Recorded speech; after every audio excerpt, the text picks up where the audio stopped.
Welcome to Sharath Chandra IAS academy. Myself Manikanta. Current ఇష్యూలో భాగంగా ఈరోజు విశాఖ స్టీల్ ప్లాంట్కి సంబంధించినటువంటి అంశాల గురించి డిస్కస్ చేసుకుందాం. ఎందుకు దీని గురించి మేజర్గా డిస్కస్ చేసుకుంటున్నామంటే, రీసెంట్గా సెంట్రల్ గవర్నమెంట్ అనేది అరౌండ్ 11,440 crores రివైవల్ ప్యాకేజ్ అనేది విశాఖ స్టీల్ ప్లాంట్కి ఇవ్వడం జరిగింది. సో ఈ కాంటెక్స్లో విశాఖ స్టీల్ ప్లాంట్ అనేది ఏ ఇయర్లో ఎస్టాబ్లిష్ అవ్వడం జరిగింది, అసలు విశాఖ స్టీల్ ప్లాంట్ యొక్క రియల్ నేమ్ ఏంటి, రైట్, అలానే ఎందుకు ఈ రివైవల్ ప్యాకేజ్ ఇవ్వడం జరిగింది, at the same time Visakha steel ప్లాంట్కి ఎదురవుతున్నటువంటి సమస్యలు, ఇష్యూస్ అవ్వచ్చు, ఛాలెంజెస్, కన్సర్న్స్ ఏంటి, అలానే ఈ విశాఖ స్టీల్ ప్లాంట్ యొక్క సిగ్నిఫికెన్స్ ఏంటి, అట్ ది సేమ్ టైం ఏవైతే ఇష్యూస్ ఉన్నాయో వాటికి వే ఫార్వర్డ్ని ఏ విధంగా సూచించాలి. సో ఈరోజు ఈ టాపిక్ గురించి ఇన్ డీటెయిల్గా తెలుసుకుందాం. సో అరౌండ్ రివైవల్ ప్యాకేజ్ కింద 11,440 కోట్ల రూపాయల వరకు ఇవ్వడం జరిగింది, రైట్. ఇందులో 10,300 crores equity infusion and also 1,140 crores అనేది ప్రిఫర్డ్ షేర్ క్యాపిటల్గా వినియోగించడం జరుగుతుందనేసి చెప్పారు, right. This is the Vizag steel plant. అయితే వైజాగ్ స్టీల్ ప్లాంట్ యొక్క రియల్ నేమ్ ఏంటంటే రాష్ట్రీయ ఇస్పాత్ నిగమ్ లిమిటెడ్, RINLగా పిలవడం జరుగుతుంది. సో మనకి ఎగ్జామ్ పర్స్పెక్టివ్లో ఏదో గ్రూప్ 1, గ్రూప్ 2 లేదంటే యూపీఎస్సీలో కూడా అడగడానికి స్కోప్ ఉంది, ఎందుకంటే ఈ RINL అనేది చాలా ఎక్కువగా న్యూస్లో ఉంది. సో విశాఖ స్టీల్ ప్లాంట్ యొక్క రియల్ నేమ్ ఏంటి, రాష్ట్రీయ ఇస్పాత్ నిగమ్ లిమిటెడ్. అయితే దీన్ని ఎప్పుడు ఏర్పాటు చేశారు? So on 7th April 1970 the prime minister of India Indira Gandhi announced the government decision to establish A steel plant in Visakhapatnam. So Indira Gandhi government ఉన్నప్పుడే విశాఖ స్టీల్ ప్లాంట్ అనేది ఏర్పాటు చేస్తామని చెప్పారు, with the assistance of USSR. So ఎవరి యొక్క అసిస్టెన్స్తో చేస్తానని చెప్పారు? USSR యొక్క అసిస్టెన్స్తో చేస్తామని చెప్పడం జరిగింది. సో ఈ revised project evolved some years later. However 1982లో ఈ స్టీల్ ప్లాంట్ ఏదైతే ఉందో దాన్ని ఓపెన్ చేయడం జరిగింది. సో 1970 నుంచి స్టార్ట్ చేస్తే 1982కి ఇది కంప్లీట్ అవ్వడం జరిగింది. సో ఎగ్జామ్ పర్స్పెక్టివ్లో విశాఖ స్టీల్ ప్లాంట్ యొక్క రియల్ నేమ్ ఏంటని అడగచ్చు. RINL, Rashtriya Ispat Nigam limited. At the same time Rashtriya Ispat Nigam లిమిటెడ్ని ఎప్పుడు ఎస్టాబ్లిష్ చేశారు అంటే 1982లో ఎస్టాబ్లిష్ చేశారు. అప్పుడు ప్రైమ్ మినిస్టర్ ఎవరు అనేసి అడగడానికి కూడా స్కోప్ ఉంటుంది. అప్పుడు ప్రైమ్ మినిస్టర్ ఎవరు? ఇందిరాగాంధీ గారు ఉండడం జరిగింది, రైట్. అలానే RINLని ఎవరి అసిస్టెన్స్ ద్వారా ఏర్పాటు చేయడం జరిగిందంటే USSR యొక్క అసిస్టెన్స్ ద్వారా ఏర్పాటు చేయడం జరిగింది. సో ఈ విధంగా మనకి స్టీల్ ప్లాంట్స్ అనేవి ఉన్నాయి కదా. So steel plants like Durgapur కావచ్చు, రూర్కెలా, బొకారో. సో ఈ స్టీల్ ప్లాంట్స్ ఏ 5-year ప్లాన్స్లో ఏర్పాటు చేశారు, అట్ ది సేమ్ టైం ఎవరొక్క ఫైనాన్షియల్ అసిస్టెన్స్ ద్వారా ఏర్పాటు చేశారు అనేది కూడా మనం చదువుకోవాలి. సో దట్ ఇక్కడ ఒక చిన్న క్వశ్చన్ ఏంటంటే, RINL అనేది 1982లో ఏర్పాటు చేశారు, అయితే అది ఏ 5-year ప్లాన్లో ఏర్పాటు చేయడం జరిగింది అనేది కామెంట్స్ రూపంలో తెలియజేయండి, రైట్. అయితే ఈ విశాఖ స్టీల్ ప్లాంట్కి సంబంధించి చాలా వరకు ఇష్యూస్ అనేవి ఉన్నాయి. సో ఆ ఇష్యూస్ ఏంటి అనేవి చూసిన తర్వాత దాని యొక్క సిగ్నిఫికెన్స్, సో ఈ ఇష్యూస్కి సంబంధించి వే ఫార్వర్డ్ని మనం ఏ విధంగా సూచించవచ్చు, ఇటువంటివన్నీ డిస్కస్ చేసుకుందాం. సో ఇష్యూస్ పరంగా చూసుకుంటే ఫస్ట్ దీనికి ప్రాపర్గా క్యాప్టివ్ మైన్స్ అనేవి లేదు. సో దీనికంటూ సొంతంగా గనులు అనేవి ఏమీ లేకుండా ఉండటం జరిగింది. సో దీనివల్ల ఏమవుతుంది, ఐరన్ ఓర్ అంతా కూడా మార్కెట్లో ఏవైతే ధరలు ఉంటాయో దాని ద్వారానే కొనుక్కోవడం జరుగుతుంది. సో దీనివల్ల ఏమవుతుంది, ఎక్స్ట్రాగా ఫైనాన్షియల్ బర్డెన్ అనేది ఏర్పడుతుంది. సో దీనికోసం ప్రత్యేకంగా ఐరన్ ఓర్ను మార్కెట్ ప్రైజెస్ నుంచి కొనుక్కోవడానికి 1,500 నుంచి 2,000 కోట్ల వరకు అదనంగా ఖర్చు చేయడం జరుగుతుంది. సో పోనీ ఇదంతా వాళ్ళకి వచ్చిన ప్రాఫిట్స్లోని పెడదామా అంటే ప్రాఫిట్స్ కూడా సరిగ్గా ఉండటం లేదు. సో ఇవన్నీ ఎక్కడి నుంచి చేస్తున్నారు, సపరేట్గా లోన్స్ తీసుకోవడం జరుగుతుంది. సో ఇది సపరేట్ బర్డెన్ అవుతుంది, రైట్. అదేవిధంగా దానికి ఇంట్రెస్ట్ పేమెంట్స్ కూడా పే చేయాలి కదా. సో ఇది కూడా ఎక్స్ట్రా బర్డెన్ అవుతుంది. సో దీనివల్ల అంటే లోన్స్, ఇంట్రెస్ట్ పేమెంట్స్ ఇవన్నీ కట్టడం వల్ల దాదాపు విశాఖ స్టీల్ ప్లాంట్కి ప్రస్తుతం ఉన్న రుణాలు ఎంతంటే 19,000 కోట్ల వరకు ఉన్నాయి. సో ఇది ఒక ప్రధానమైనటువంటి సమస్యగా మారింది. సో క్యాప్టివ్ మైన్స్ అనేవి సరిగ్గా లేకపోవడం వల్ల లోన్స్ అనేవి ఏ విధంగా పెరుగుతున్నాయి అనేది మనకి ఈ అంశం చూస్తే అర్థమవుతుంది, రైట్. అలానే విశాఖ స్టీల్ ప్లాంట్ ఏర్పాటైన స్టార్టింగ్లోని డీటెయిల్ ప్రాజెక్ట్ రిపోర్ట్ ఇచ్చారు. అందులో ఏం చెప్పారు అంటే, ఈవెన్ సెంట్రల్ గవర్నమెంటే చెప్పింది ఏంటి, ఛత్తీస్గఢ్ సంబంధించినటువంటి బయలుదిలా మైన్స్, అలానే గంగవరం పోర్ట్ని రెండింటిని కూడా ఇంటర్లింక్ చేసి ఈ రెండు కూడా విశాఖ స్టీల్ ప్లాంట్కు అనుబంధంగా ఉంచుతామని చెప్పారు.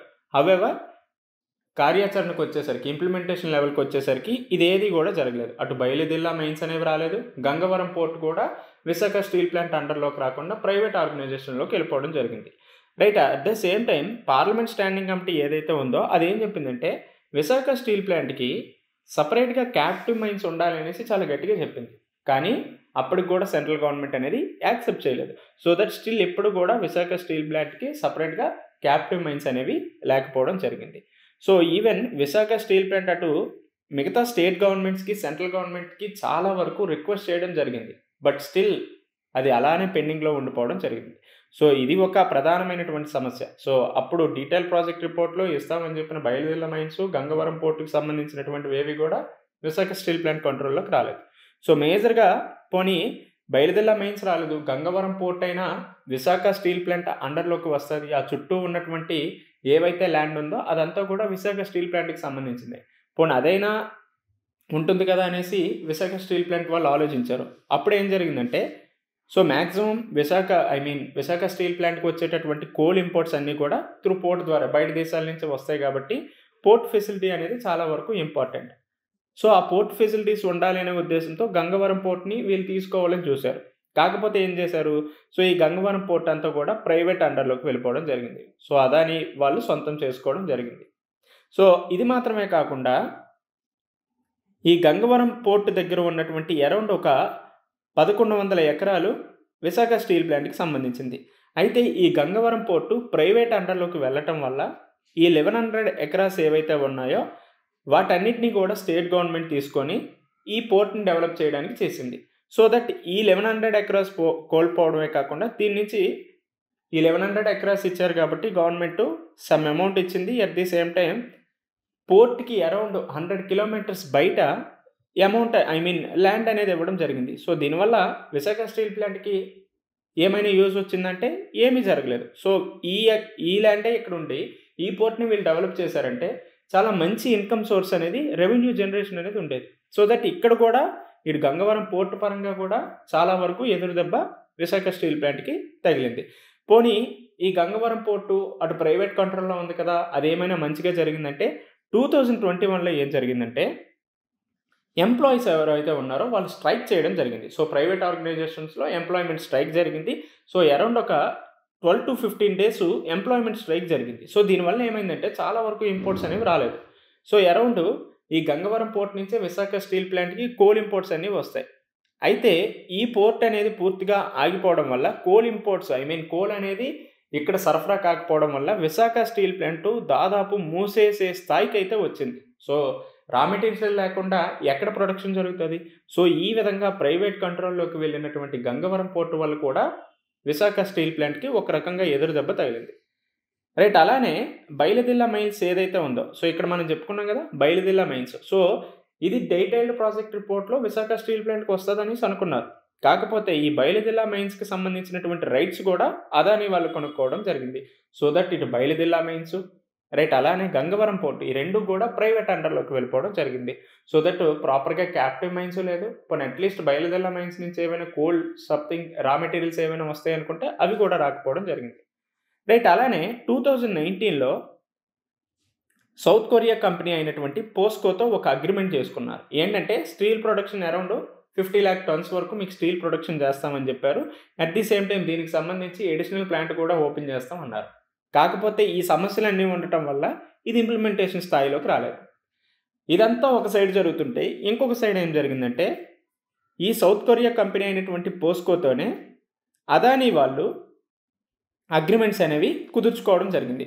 సో మేజర్గా గుజరాత్లో ఉన్నటువంటి ముంద్రా పోర్ట్లో అదానీ వాళ్ళు ఈ పోస్కోకి స్టీల్ ప్రొడక్షన్ అందిస్తామనేసి ఒప్పందం అనేది జరుగుతున్నాయి. So at the same time చర్చల దశలో ఉన్నాయి. సో ఈ కాంటెక్స్ట్లో చూసుకుంటే ఈ అగ్రిమెంట్ ఏదైతే ఉందో, ఈ MOU ఏదైతే ఉందో ఇది కూడా మనకి ఒక దీనిగా ఏర్పడింది. సో మేజర్గా అదానీ ఈ పోస్కోతో చేసుకున్నటువంటి agreement, at the same time Visakha steel plant ఈ పోస్కోతో చేసినటువంటి అగ్రిమెంటు, ఈ రెండింటి మధ్య కూడా చాలా వరకు కాన్ఫ్లిక్ట్స్ రావడానికి స్కోప్ ఉంది. సో ఇది కూడా వన్ ఆఫ్ ద మేజర్ ఇష్యూగా స్టీల్ ప్లాంట్ అనేది ఫేస్ చేయడం జరుగుతుంది. ఇది మాత్రమే కాకుండా ఆఫ్టర్ ఎన్డీఏ గవర్నమెంట్ వచ్చిన తర్వాత, సో ఇప్పుడు వచ్చినటువంటి ఎన్డీఏ గవర్నమెంట్ కాదు, సో మోస్ట్లీ 2014 నుంచి కూడా చాలా వరకు సిపిఎస్ఈస్ ఏవైతే ఉన్నాయో వాటిని ప్రైవేటైజ్ చేయాలి, డిజిన్వెస్ట్మెంట్ చేయాలనేసి సెంట్రల్ గవర్నమెంట్ చూస్తుంది. అందులో భాగంగానే ఈ ఆర్ఐఎన్ఎల్ విశాఖ స్టీల్ ప్లాంట్ ఏదైతే ఉందో దాన్ని కూడా ప్రైవేటైజ్ చేయాలని చూస్తున్నారు. సో దట్ ఈ ప్రైవేటైజేషన్ చేయటం వల్ల ఎంప్లాయీస్ ఎవరైతే ఉన్నారో వాళ్ళ యొక్క లైఫ్స్ అనేవి డేంజర్లో పడతాయనేసి చాలా వరకు ప్రొటెస్ట్ చేయడం జరిగింది. సో మిగతా స్టీల్ ప్లాంట్స్ ఎలా వచ్చాయో తెలియదు కానీ ఈ విశాఖ స్టీల్ ప్లాంట్ అనేది ఆంధ్రుల యొక్క ఆత్మగౌరవం, ఆంధ్రుల యొక్క భావోద్వేగాలకు అనుగుణంగా రావడం జరిగింది. అందుకనే మనకి 1960-70sలో విశాఖ ఉక్కు ఆంధ్రుల హక్కు అనే నినాదంతో చాలా వరకు ప్రొటెస్ట్లు అనేవి జరిగాయి. సో దట్ ఇది కేవలం ఎకనామిక్ పరంగానే కాకుండా ఎమోషనల్గా కూడా చాలా ఇంపార్టెంట్ విశాఖ ఉక్కు కర్మాగారం అనేది. రైట్, అదేవిధంగా ప్రాఫిట్ అండ్ లాస్ పరంగా చూసుకున్న చాలా వరకు ఫ్లక్చువేటింగ్ ట్రెండ్స్ అనేవి ఏర్పడ్డాయి. సో ఈ విధంగా లాసెస్ పరంగా చూసుకుంటే అటు క్రూడ్ ఆయిల్ ధరల్లో కావచ్చు, రైట్, అలానే చాలా వరకు ఎగుమతులు సానుకూలంగా లేకపోవడం, నగదు లభ్యతల్లో లిక్విడిటీ క్రైసిస్ ఇవన్నీ రావటం వల్ల లాస్ మేకింగ్ అనేది చాలా ఎక్కువగా తయారవుతుంది. సో ఈ విధంగా విశాఖ స్టీల్ ప్లాంట్కి సంబంధించినటువంటి ఇష్యూస్ అయితే ఉన్నాయి. అయితే దీని యొక్క ప్రాముఖ్యత, సిగ్నిఫికెన్స్ ఏంటి అంటే మేజర్గా క్వాలిటీ సర్టిఫికేట్. సో 9001:2008 సంబంధించి క్వాలిటీ సర్టిఫికేట్ పొందినటువంటి తొలి ప్రభుత్వ రంగ స్టీల్ కంపెనీగా విశాఖ స్టీల్ ప్లాంట్ అనేది చరిత్రకి ఎక్కింది. సో ఇంతవరకు కూడా ఏ పబ్లిక్ సెక్టర్ స్టీల్ ప్లాంట్కి కూడా ఈ క్వాలిటీ సర్టిఫికేట్ అనేది రాలేదు. సో ఫస్ట్ వచ్చింది విశాఖ స్టీల్ ప్లాంట్కి. సో ఈ విధంగా చూసుకుంటే దీని యొక్క సిగ్నిఫికెన్స్ ఏంటో మనకు తెలుస్తుంది. At the same time employment పరంగా అటు డైరెక్ట్ ఎంప్లాయ్మెంట్, ఇండైరెక్ట్ ఎంప్లాయ్మెంట్ చాలా ఎక్కువగా ఉంది. సో వన్స్ మనకు విశాఖపట్నం వెళ్ళాము అంటే అక్కడ ఏ విధంగా డెవలప్మెంట్ అయ్యింది అనేది మనకు తెలుస్తుంది. అట్ ది సేమ్ టైం జిఎస్డిపిలో కావచ్చు, జీడిపిలో కూడా దీని యొక్క కాంట్రిబ్యూషన్ అనేది చాలా ఎక్కువగా ఉంది. ఫర్ ఎగ్జాంపుల్ ఇప్పుడు ఆంధ్రప్రదేశ్ జిఎస్డిపి తీసుకోండి. సో ఆంధ్రప్రదేశ్ జిఎస్డిపిలో ఎక్కువగా జీడిడిపి ఏ డిస్ట్రిక్ట్ నుంచి వస్తుంది అంటే మనందరికీ తెలిసిందే విశాఖపట్నం నుంచి. సో ఇందులో జీడిడిపి ఎక్కువగా వస్తుందంటే one of the main reason Visakha steel plant అని కూడా చెప్పుకోవచ్చు. సో దీనివల్ల అటు employment, direct, indirect employment, economy అనేది రన్ అవ్వటం, రైట్, అలానే సెంట్రల్ గవర్నమెంట్కి చెల్లించేటటువంటి ట్యాక్సెస్ 1982 నుంచి టిల్ ప్రెజెంట్ వరకు విశాఖ స్టీల్ ప్లాంట్ నుంచి అరౌండ్ ఒక 58,000 crores వరకు ట్యాక్సెస్ అనేవి పే చేయడం జరిగింది. At the same time dividends కూడా ఇవ్వడం జరుగుతుంది. సో ప్రాఫిట్స్ అనేవి కూడా ట్రాన్స్ఫర్ చేయడం జరుగుతుంది. సో దట్ ఇవన్నీ చూసుకుంటే విశాఖ స్టీల్ ప్లాంట్ అనేది సెంట్రల్ గవర్నమెంట్కి ఎంతవరకు రెవెన్యూ జనరేట్ చేస్తుందో మనకు అర్థమవుతుంది.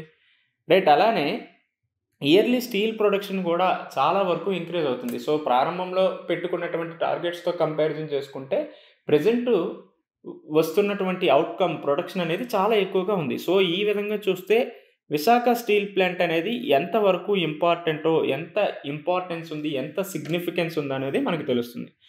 రైట్, ఈ విధంగా చూసుకున్నాక సిగ్నిఫికెన్స్ చూసాం, రైట్, ఇష్యూస్ చూసాం కదా. సో ఆ ఇష్యూస్ ఏవైతే ఉన్నాయో వాటిని మనం అడ్రస్ చేస్తూ వే ఫార్వర్డ్ని సూచించాలి.